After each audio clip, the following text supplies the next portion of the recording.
اخوان هم يسوا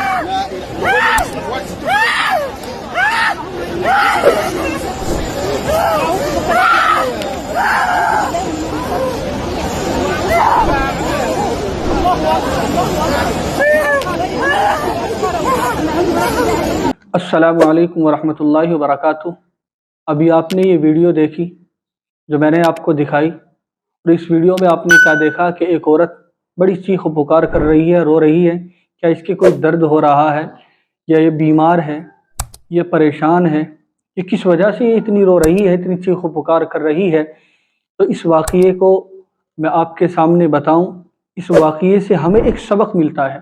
اب یہ واقعہ کہاں تک صحیح ہے، کہاں تک غلط ہے، واللہ عالم، لیکن جہاں تک خبروں سے اس کے بارے میں معلوم ہوا اور اس کے بارے میں پتہ چلا اور سوشل میڈیا پر اس کے بارے میں تحقیق ہوئی، باقی اس کی سچائی اور اس کی صداقت کہاں تک ہے واللہ عالم، لیکن اس واقعہ سے ہمیں بھی ایک سبق ملتا ہے، ہمیں بھی یہ واقعہ ایک سبق دیتا ہے۔ اب اس عورت کے ساتھ معاملہ کیا بنا، پہلے تو آپ یہ سمجھ لیں کہ یہ عورت عمرے کے لیے جاتی ہے اور اس کو جو ہے کعبہ نظر نہیں آتا، یہ حرم میں ہے اور وہاں اس کو کعبہ نظر نہیں آ رہا ہے، صحیح سالم ہے، آنکھ بھی ٹھیک ہے، ایسا نہیں کہ یہ نابینا ہے یا اس کو یہ دونوں آنکھوں سے اندھی ہے، نہیں، بلکہ صحیح سالم ہے، آنکھیں سب کچھ ٹھیک ہے، لیکن اس کو کعبہ نظر نہیں آ رہا ہے۔ پھر اس کے بعد یہ شور شرابہ کرتی ہے، یہ رونے لگتی ہے، چیخ و پکار کرنی شروع کر دیتی ہے۔ تو جو آس پاس اس کے لوگ ہیں ان سب کو جو ہے کعبہ نظر آ رہا ہے، سب دیکھ رہے ہیں، لیکن اس کو وہ کعبہ نظر نہیں آ رہا ہے۔ پھر آپ نے دیکھا کہ اس کو کوئی سنبھال بھی رہا ہے، ویڈیو میں آپ نے دیکھا ہے۔ تو اس سے معلوم کیا گیا کہ تو صحیح سالم ہے، سب کچھ آنکھوں سے دکھتا ہے، لیکن آپ کو کعبہ کیوں نظر نہیں آ رہا ہے؟ کوئی آپ سے اتنا بڑا کوئی ایسا گناہ تو نہیں ہوا کہ جس کی وجہ سے آپ کے ساتھ اللہ نے یہ معاملہ کر دیا کہ آپ کو یہ کعبہ نظر نہیں آ رہا ہے، جبکہ آپ کی آنکھیں ٹھیک ہیں، صحیح سالم ہیں اور سب کچھ دیکھ رہی ہے؟ تو اس نے بڑی غور کرنے کے بعد ایک بات بتائی کہ مجھے ایسا لگتا ہے کہ مجھ سے ایک گناہ ہوا ہے اور وہ بہت بڑا گناہ ہوا ہے۔ معلوم کیا کہ کون سا گناہ؟ کہ گناہ یہ ہوا ہے کہ میں مردوں کو نہلاتی ہوں۔ عام طور سے شہروں میں ہوتا ہے کہ قبر کھودنے والے الگ ہوتے ہیں، مردوں کو نہلانے والے الگ ہوتے ہیں، ان کو معلوم نہیں ہوتا مردوں کو نہلانے کے طریقے کا۔ تو یہ عورت مردے نہلانے کا کام کرتی تھی۔ اب یہ بتاتی ہے کہ میں مردے نہلاتی تھی، ایک دن میرے ساتھ یہ معاملہ ہوا کہ ایک گھر میں انتقال ہو جاتا ہے، میاں بیوی سفر میں گئے ہوئے تھے، وہاں ان کا ایکسیڈنٹ ہو جاتا ہے، وہاں ان کا انتقال ہو جاتا ہے۔ اب چنانچہ یہ مردے نہلانے کا کام کرتی ہے، تو یہ نہلانے کے لیے ان کے گھر جاتی ہے، جس میاں بیوی کا انتقال ہوا ان کے گھر ان کو نہلانے کے لیے جاتی ہے۔ اب جب اس گھر میں پہنچنے کے بعد یہ اس عورت کو نہلا رہی ہے جس کا انتقال ہوا ہے، تو اس مرنے والے شخص کے جو بھائی ہیں، اس مرنے والے شخص کے دو بیٹے بھی ہیں، اب اس مرنے والے شخص کے بھائی بھی ہیں۔ اب یہ مالدار ہے، اچھے گھرانے سے اس کا تعلق ہے۔ اب ظاہر سی بات ہے اگر کسی کے پاس مال ہے تو والدین کے انتقال کے بعد بیٹوں پر جاتا ہے، اس کی اولاد پر جاتا ہے۔ تو اس مرنے والے شخص کے جو بھائی ہیں، یعنی اس مرنے والی عورت کے جو دیور یا جیٹھ جس کو کہہ دیتے ہیں وہ ہیں، وہ نہلاتے وقت اس نہلانے والی عورت سے یہ کہتے ہیں کہ یہ تعویذ لے اور تعویذ اس کے منہ میں رکھ دے۔ اب یہ منع کرتی ہے کہ بھئی یہ تو غلط طریقہ ہے، میں ایسا نہیں کر سکتی، لیکن وہ اس کو پیسوں کا لالچ دیتے ہیں کہ یہ تعویذ تو اس عورت کے منہ میں رکھ دے جس کا انتقال ہوا ہے۔ اب یہ اس تعویذ کو پیسوں کے لالچ میں آ کر اس کے منہ میں رکھ دیتی ہے۔ اب چنانچہ کچھ دنوں کے بعد پھر ان مرنے والوں شخص کے جو دو بیٹے ہیں ان میں سے ایک بیٹے کا انتقال ہو جاتا ہے۔ اب پھر یہ نہلانے کے لیے اس کے بیٹے کو آتی ہے۔ اب پھر اس مرنے والے بچے کے چچا پھر کہتے ہیں کہ یہ تعویذ اس بچے کے منہ میں رکھ دے۔ اب وہ پھر منع کرتی ہے کہ یہ تو میں نہیں کروں گی، یہ غلط طریقہ ہے، لیکن وہ پھر کہتے ہیں کہ ہم آپ کو اتنے پیسے دیں گے، آپ ہمارا یہ کام کر دیں، آپ یہ تعویذ جو ہے اس بچے کے منہ میں رکھ دیں۔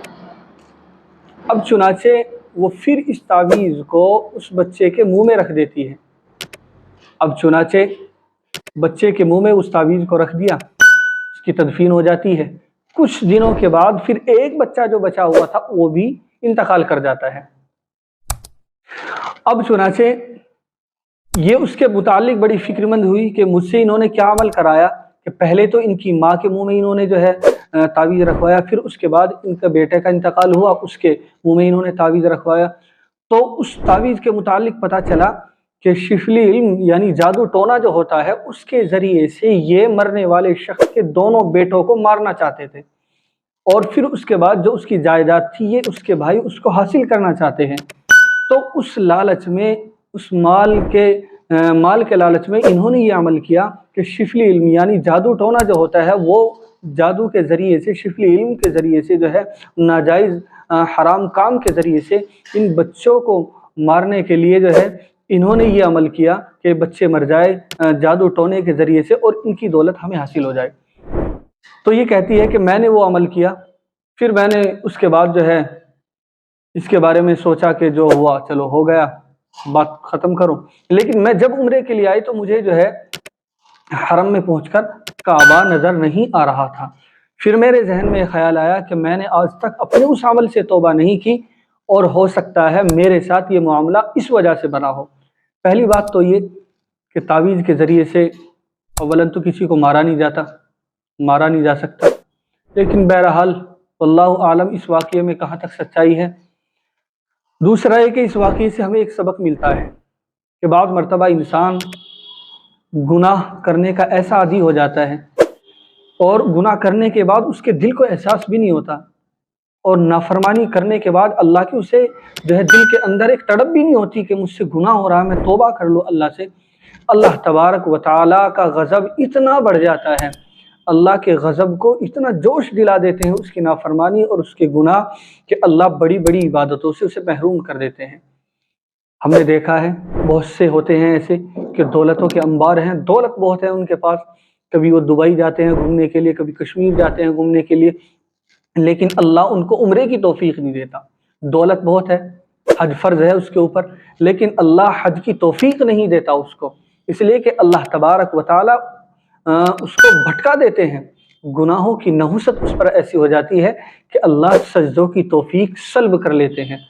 بعض ہمارے ایسے بھی ہوتے ہیں کہ اگر ان کو نماز کے لیے کہا جائے تو وہ ایک ناراضگی ظاہر کرتے ہیں کہ مجھے نماز کے لیے کہا جا رہا ہے، لیکن اللہ تبارک و تعالیٰ کی ناراضگی اس کے اوپر اتنی ہے کہ اللہ نے سجدوں کی توفیق اس سے سلب کر لی، اللہ نے اپنے سامنے جو ہے اس کو سجدہ کرنے سے دور کر دیا۔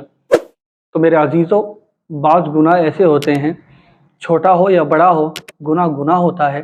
چھوٹے کو سمجھ کر اگر ہم گناہ کریں کہ یہ چھوٹا گناہ ہے چلو کر لیا جائے، تو یہی چھوٹا بڑا بن جاتا ہے، یہی صغیرہ کبیرہ بن جاتا ہے، اور کبیرہ تو کبیرہ ہے۔ تو میرے عزیزوں، چھوٹا گناہ ہو یا بڑا گناہ ہو، ہمیں احتیاط کرنی چاہیے، ہمیں بچنا چاہیے کہ یہ گناہ کرنا ہمارا اللہ کی ناراضگی کو بڑھاتا ہے، اور اللہ تبارک و تعالی ہماری زندگیوں سے سکون ختم کر دیتے ہیں۔ ہم نماز نہیں پڑھتے، کبھی ہم نے سوچا ہے کہ میں نماز ہی نہیں پڑھتا، مجھے کہتے بھی ہیں، مجھے ٹوکتے بھی ہیں، لیکن ان ٹوکنے والوں پر غصہ تو ضرور آتا ہے، لیکن کبھی یہ احساس نہیں ہوتا یار میں نماز نہیں پڑھتا، کیوں نہیں پڑھتا؟ ہم سوچیں، یہ گناہوں کی نحوست ہے، یہ گناہوں کا وبال ہمارے اوپر ہے کہ اللہ ہمیں سجدوں کی توفیق نہیں دے رہا ہے، اللہ ہمیں اپنے سامنے جو ہے دعا مانگنے کی توفیق نہیں دے رہا، اللہ نے وہ ہماری دعا مانگنے کی توفیق، سجدہ کرنے کی توفیق سلب کر لی ہے، ختم کر دی ہمارے سے، ہمارے اوپر وبال دنیا کا نحوستیں ہمارے اوپر ہے۔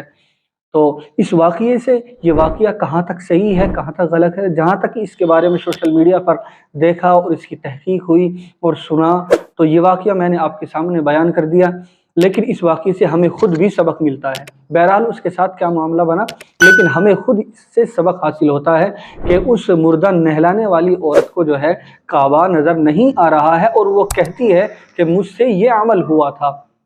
مجھے امید ہے کہ یہ باتیں آپ کی سمجھ میں آ گئی ہوگی۔ آپ ہماری اس کلپ کو شیئر ضرور کیجیے۔